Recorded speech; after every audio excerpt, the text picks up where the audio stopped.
Šodien Eiropas Savienības mājās sākam ciklu Satiec savu deputātu. Katru no 9 deputātiem, kas ievēlēti no Latvijas, deputāti satiksies ar savām interešu grupām, savām nozarēm, tiem cilvēkiem, ar kuriem viņi visciešāk strādās nākošajos 5 gados, pārstāvot viņu intereses Eiropas parlamentā.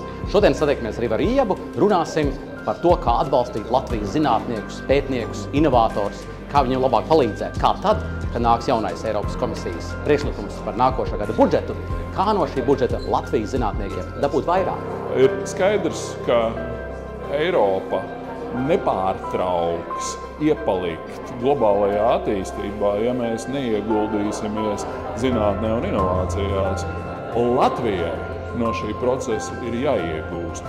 Tas nebūs vienkārši, bet tas ir izdarāms. Par to mēs šodien runājām un vienojāmies ar mūsu Latvijas zinātnes un inovāciju galvenajiem spēlētājiem.